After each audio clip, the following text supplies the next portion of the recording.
Dito tayo ngayon guys sa dagat. Napasama ako sa ano. Gusto nila manguha ng palaba daw. Ayan, nanguha sila. Dito lang muna ako. Mainit pa. Maya-maya kunti.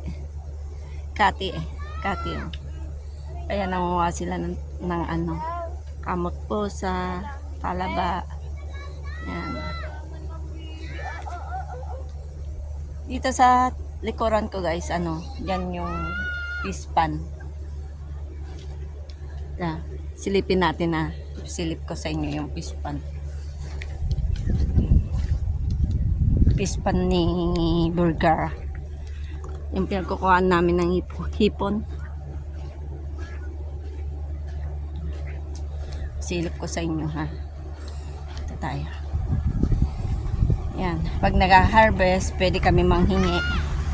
Yan. Diba? Yan. Hipunan yan. Yan. Mula doon. Oh. Yan.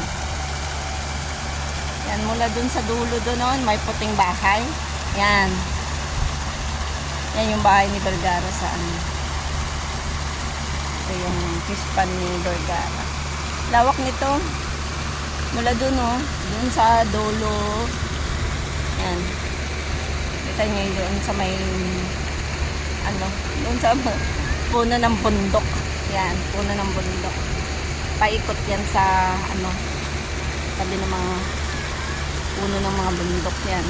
Abutin doon. Yan yung kalawak ang fish pan burger. Ano, hipon, sugpo, mga ganyan na ano. Okay guys, diba? Tapos pag ano na, yan, dagat na. Yan kami dati nakatira. Yan, dati. Yan nakatira dati si ate ko. Si ate ko pala nakatira dyan. Dati. Pero lumipat na kami. Nung nagkabahay ako, lumipat na kami. Bukim!